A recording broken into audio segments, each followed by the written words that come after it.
Hello বন্ধুরা, welcome back to my channel. আজকে আমি তোমাদের সাথে শেয়ার করব কিভাবে স্বাধীনতা দিবসের জন্য একটি সুন্দর সিনারি তোমরা ড্রয়িং করবে উইথ ফিগার। তো এখন আমি তোমাদেরকে শেখাবো একটা ফ্রন্ট ফিগার। খুবই সহজভাবে তোমাদেরকে আমি দেখাচ্ছি।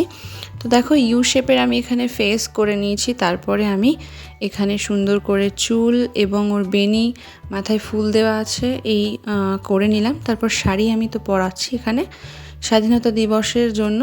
দেখো, তো এখানে আমি শাড়িটা সুন্দর করে ড্র করে নেওয়ার পরে একটা পতাকার যে ডান্ডিটা থাকে, অর্থাৎ পতাকার যে লাঠি, সেটা আমি করে নিলাম এক সাইড দিয়ে। তারপরে আমি হাত করব। তো এইভাবে স্টেপ বাই স্টেপ তোমরা অবশ্যই বুঝে বুঝে করবে। তো এখানে আমি দেখো হাতটা একটু আঙুল দিয়ে ধরে আছে এমন করেছি। তারপরে আমি ওর ব্লাউজের দাগটা দিয়ে নেব, খুবই জরুরি। এগুলো বাচ্চারা বেশিরভাগই ভুলে যায়। তো এখন আমি এখানে আরেকটা হাত করে নেব, যেটা দিয়ে এই লাঠিটাকে ও ধরে আছে। তো এইভাবে করে নেওয়ার পরে আমি চুড়ি করে দিলাম, দেখতেই পাচ্ছ।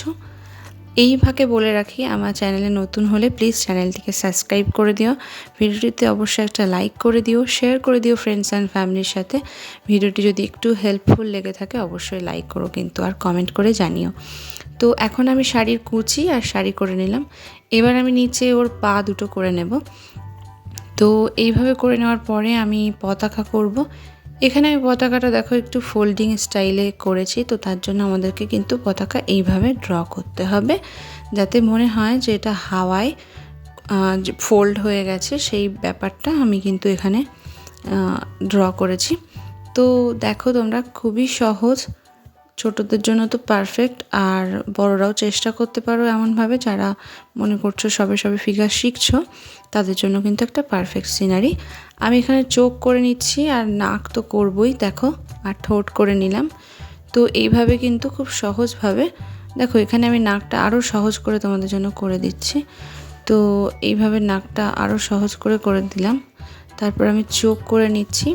তো এখানে আমি পুরোটাই পেন্সিল দিয়ে করেছি। এবার যখন রং করব তার আগে আমি সরু মার্কার দিয়ে আগে মার্ক করে নেব, তারপর আমি কালারটা করব আমি ভেবেছি। তো নেক্সট পার্ট কিন্তু আমি কালারের ভিডিও নিয়ে চলে আসব, তোমরা অবশ্যই আমার সাথে থেকো।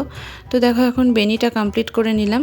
তো তারপরে আমি লাস্টে এই যে শেষের দিকে দিগন্ত আর একটা ঘর আমি করে দিচ্ছি। তো এখানে একটা দিগন্ত আমি করে নিলাম একটা দাগ দিয়ে, তারপর একটু টিলা বানিয়ে নিয়ে তারপর ছোট ছোট ঝোপঝাড় বানিয়ে নিলাম।